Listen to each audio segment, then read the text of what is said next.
হরে কৃষ্ণ কৃষ্ণ কৃষ্ণ হরে হরে, হরে রাম রাম রাম হরে হরে। আজকের বিষয় হবে, এই জগতে আমরা কোনো না কোনো রকমে কষ্ট পাই, বিভিন্ন রকম সমস্যা, যার কারণে এই জগতের মানুষ বুঝতে পারে না, তারা আত্মহত্যা করে বা ছেড়ে দিয়ে চলে যায়। কিন্তু তারা বুঝতে পারছে না যে জগতের সমস্যা একটা পর একটা আসবে, কিন্তু সেই সমস্যাটাকে কিভাবে সমাধান করা যায় সেই বিষয়ে আমি আজকে আলোচনা করব। অনেক সময় অনেক ব্যক্তি ভাবে যে আমাদেরই সমস্যা, সাধু মহাত্মাদের মনে হয় সমস্যা নাই।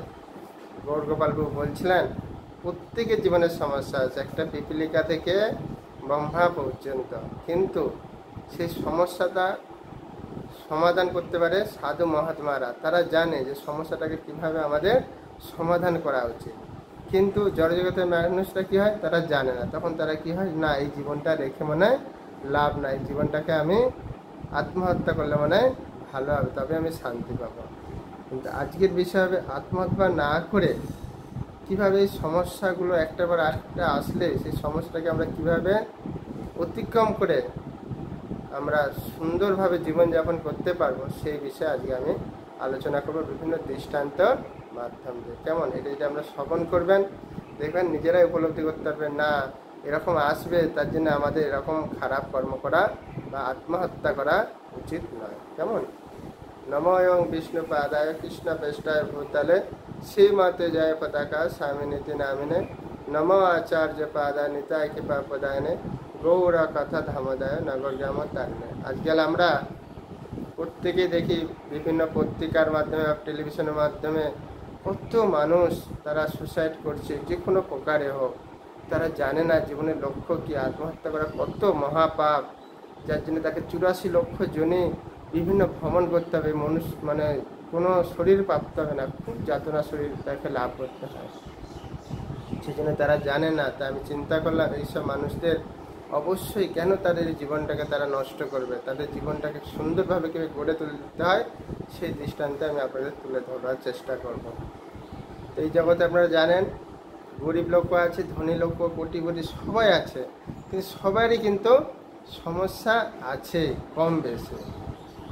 দেখুন, যাদের ধনী সম্পত্তি আছে তাদের আরও বেশি সমস্যা, কিন্তু আমরা উপর থেকে দেখি না, সে বড় গাড়ি চড়ছে, বড় বাড়ি, হ্যাঁ সে এসি ঘরে আছে, কিন্তু তার সমস্যা অনেক। দেখুন তার দৃষ্টান্ত, এক ধনী ব্যক্তি ছিলেন, তার অনেক সম্পত্তি, গাড়ি বাড়ি সব আছে, কিন্তু সে খুব কষ্ট পাচ্ছে। কিন্তু তার পাশে দেখছেন একজন মুচি, সে ভক্ত, ভগবানের প্রতি খুব বিশ্বাস আর সুন্দরভাবে জীবনযাপন করে। সে দিনে মাত্র, এটা পুরাণের কথা, অনেক দিনের আগে, এখনকার দিনে 3 টাকার কি হয়, তিনি দিনে 3 টাকা ইনকাম করতেন। 1 টাকা তার নিজের, আর 1 টাকা হচ্ছে তার ভরণ পোষণের জন্য, আর একটা হচ্ছে ভগবানের সেবার জন্য। তো সে যখন 3 টাকা হয়ে যেত না, তখন সে আর কর্ম করতো না, সে তখন জুতো সেলাই না করে ঘরে চলে যেত। এবং সেই ব্যক্তি দেখতো সে দিব্য আনন্দে আছে, আর এরকম ভগবানের সেবা পূজা করছে, ভগবানের কীর্তন করছে, খুব হাসছে, ভগবানের নাম কীর্তন করছে, আর দিব্য আনন্দেই আছে। তখন সে দেখছে, আরে এ 3 টাকা ইনকাম করে এত আনন্দে, এত খুশিতে আছে, আর আমি এত বড় গাড়ি বাড়ি ধন সম্পত্তি, আমার স্ত্রী সবাই আছে, তারপরেও আমি অশান্তির মধ্যে ভুগছি, কি ব্যাপার, কি কারণ?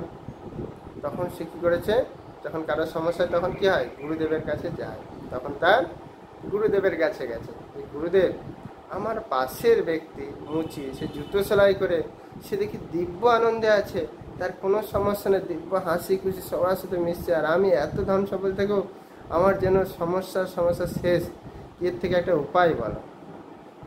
তখন বলছেন, তুমি এক কাজ করবে, কালকে যে এই মুচিকে 500 টাকা দেবে, দিয়ে বলবে 500 টাকা তুমি রাখো, তোমার কাজের জন্য আমি দিলাম, দেখো কি করে। তো সেরকম গুরুদেবের কথা অনুযায়ী উনি সেই মুচির কাছে, যে মুচি মশাই, আমি আজকে আপনাকে, আপনার এত সুন্দর ব্যবহার, এত সুন্দর মুখে হাসি, এত সুন্দর আপনার মানে আনন্দে আছেন দেখে আমার খুব প্রভাবিত হয়েছে, তাই আমি আপনাকে 500 টাকা দিলাম, এটা আপনি যা হোক কিছু করবেন। তিনি প্রথমত বুঝতে পারেনি, সে 500 টাকাটা নিয়ে আসে, সবাই দেখছে যে মুচি মশাই 3 টাকা ইনকাম করে, 500 টাকা মানে অনেক কিছু হয়ে যাবে। তো তিনি নিলেন, তো তিনি যখন ঘরে নিয়ে আসছেন, আনার পরেই তার চিন্তা, এই 500 টাকা আমি কি করব।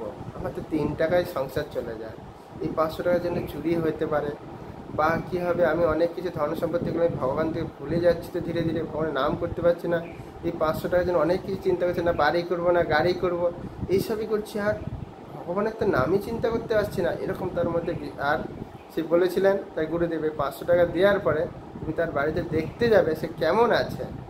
তো যখন সে রাজামশাই, সে ধনী ব্যক্তি এসেছেন, সে দেখছে আরে তার মুখের মধ্যে যে আগের দিন হাসি, সে খুব সুন্দর ভগবানের নাম করতে, এখন দেখছি তার মুখের মধ্যে বিষণ্ণতা, সবসময় যেন কীরকম রাগ রাগ ভাব, খুব যেন ক্রোধান্বিত হয়ে আছে, আর মনভাবে ভগবানের নামও করছে না, খুব যেন কষ্টের মধ্যে আছে। তখন সে পরের দিন আবার সে ব্যক্তি এসে মুচির কাছে, তখন বলছে প্রভু আমাকে, রাজামশাই আমাকে ক্ষমা করবেন, আপনার 500 টাকা আপনি নেন। বলছে কেন?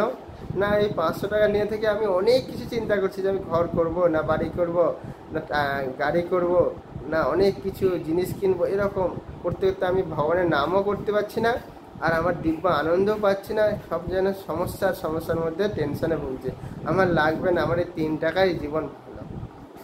তখন সেই গুরুদেবের কাছে এসে বলছে গুরুদেব আমি দিলাম, সেই 500 টাকা নিয়ে অনেক টেনশন, অনেক কিছু করছে, আর তার ভগবানের নামও করতে পারছে না, সে আনন্দ পাচ্ছে না, আমাকে রিটার্ন দিয়ে গেলেন। বলছে হ্যাঁ এই জগতে এরকম। সে বুঝতে পেরেছে আমার 3 টাকা নেই, আমার সব সমস্যা দূর হয়ে যাবে। আমি যদি 3 টাকা নিয়ে আমার ভরণ পোষণ করি, 1 টাকা ভগবানের সেবা আর একটা মানে কী বলবো ভবিষ্যতের জন্য, তার সেটাই সে মেনে নিয়েছে, যার জন্য তার কোনো সমস্যা নেই। আর তোমাকে যেটা দিয়েছে তুমি এটা মেনে নাও, আর তুমি না মেনে নেওয়ার ফলে কি হচ্ছে, তুমি ভাবছো আমার এই সমস্যা সেই সমস্যা, যদি মেনে নাও দেখবে তোমার কোনো সমস্যা হবে না, এটাই তোমার সুন্দরভাবে চলবে, যেটা মুচি মশাই বুঝতে পেরেছে। তখন সে বুঝলো হ্যাঁ গুরুদেব আমি এরকমই করবো।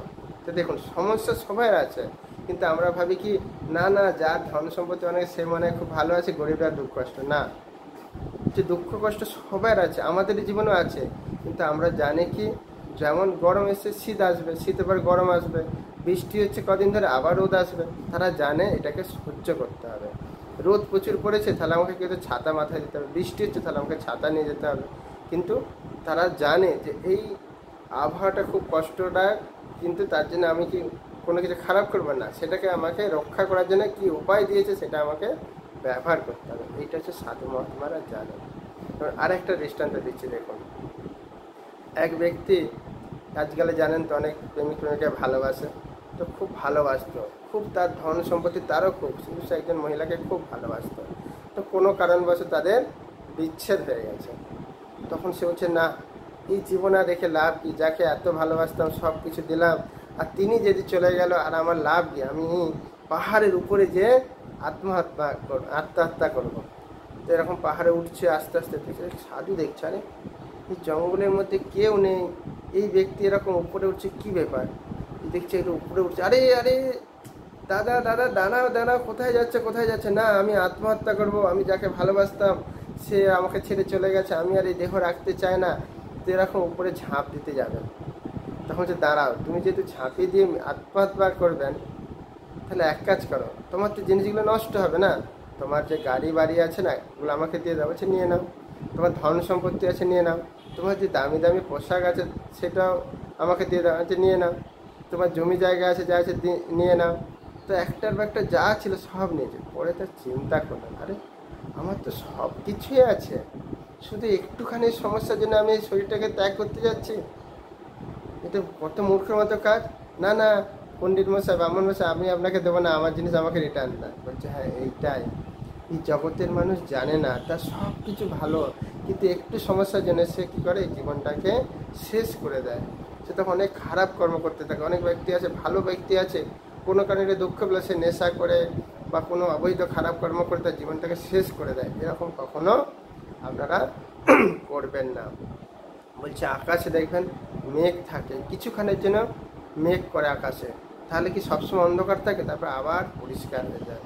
তো আমাদেরও কি হয় অনেক সময় সাধু মহাত্মা বিভিন্ন ব্যক্তি গুণের প্রভাবে সঙ্গর দোষে খারাপ চেতনা খারাপ চিন্তা ভাবনা এসে যায়, তখন কি হয় কিছুক্ষণ থাকে, তারপর আবার আস্তে আস্তে আকাশে যেমন মেঘ পরিষ্কার হয় এরকম পরিষ্কার হয়ে যাবে। তা আপনাদের অনুরোধ করছি এরকম করে সুসাইড করবেন না, জীবনটাকে নষ্ট করেন না। বহু জীবনের পরে আমরা এই মনুষ্য জীবন পড়েছি, অত্যন্ত দুর্লভ। আর 84 লক্ষ জনের মধ্যে 4 লক্ষ মাত্র মানুষ তার মধ্যে অত্যন্ত দুর্লভ পেয়েছেন। তাই এভাবে জীবনটাকে আপনারা নষ্ট করেন না। আমি দেখেছি অনেক শিক্ষিত ব্যক্তি কোনো কারণে একটু সমস্যা হলো, সে নেশা করে তার জীবনটাকে নষ্ট করে দেয়। এরকমভাবে আপনারা করেন না। আর একটা কী হয়, অনেক সময় আমরা বুঝতে পারি না। যেমন দেখবেন মাতাজিরা কী হয়, মায়েরা এরকম উলের মতো জিনিস বানায়, তো অনেকে ভাবে আরে এই ব্যক্তি কী করছে, এরকম হাত দিয়ে, তারপরে কিছুক্ষণ পরে দেখা যায় কি সে সুন্দর একটা সোয়েটার বানিয়েছে। তো এই জগতেও আপনারা একটু কষ্ট করে একটু থাকুন, দেখবেন আপনার জীবনটা এরকম সোয়েটার মধ্যে সুন্দর জীবন হয়ে যাবে। এইটাই আমাদের বলা হয়েছে। আমাদের গৌরগোপাল বলছিলেন, আপনারা দেখবেন ইউটিউবে, তিনি 14 বছর ধরে মাথার যন্ত্রণা পেয়েছে, কিন্তু তিনি একবারও ভাবে না যে আমি নেশা করে আমার এই জীবনটাকে নষ্ট করে দেবো, আমি সুসাইড করবো। না, তিনি চিন্তা করছেন না, আরে এই যে আমার রোগ ব্যাধি হয়েছে তো কিছুক্ষণের জন্য থাকবে। হলধর মহারাজ আমাদের গুরুদেব বলছেন, এই শরীর আছে মানে রোগ ব্যাধি একটু কষ্ট থাকবে, জন্ম হয়েছে মানে মৃত্যু হবে, ঠিক আছে। আর কর্ম খারাপ করেছো মানে তোমাকে কষ্ট ভোগ করতে হবে। তাহলে কি আমি শরীরটা ত্যাগ করে দেবো? তাহলে কি আমি নষ্ট করে দেবো জীবনটাকে? না, আমাকে জানতে হবে এই জীবনটাকে আমি কিভাবে সুন্দরভাবে জন্ম পেয়েছি, ভালোভাবে আমাকে জন্মটাকে কাজে লাগাতে হবে, যাতে আমি মৃত্যুর সময় ভগবানের চিন্তা করে ভগবানের ফিরে যেতে পারি। আমাকে কর্মটা ভালো করতে হবে। আর এই শরীরটা পেয়েছি তো আমার শরীরটা কি হচ্ছে, আত্মার কষ্ট দিচ্ছে না, শরীরের কষ্ট। আর শরীর তো পুরো ছাই যাবে, আত্মা তো ভালো থাকবে। তাহলে আমি কেন এরকম নষ্ট করতে যাচ্ছি? তো বলার উদ্দেশ্য হচ্ছে এইটাই, যে সমস্যা প্রত্যেকের জীবনে আছেন। কখনো ভাববে না যে আপনাদের জীবনে আছে সাধু মহাত্মারা আছে, কিন্তু তারা সেটাকে কন্ট্রোল করার জন্য সেই পদ্ধতি তারা জানেন। তা আপনাদের যদি কোনো সমস্যা থাকে আপনারা কমেন্ট করুন, আমরা চেষ্টা করবো আপনাদের সমস্যা সেই দূর করার জন্য।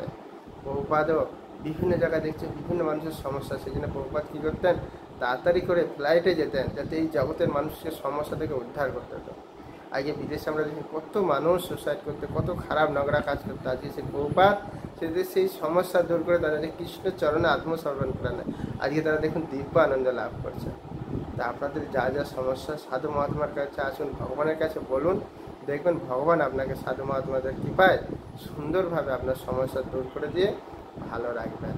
কখনো ভাববেন না যে আপনার সমস্যা নয়, প্রত্যেকের সমস্যা, সেই সমস্যা ক্ষণিকের জন্য থাকে, ঠিক আছে।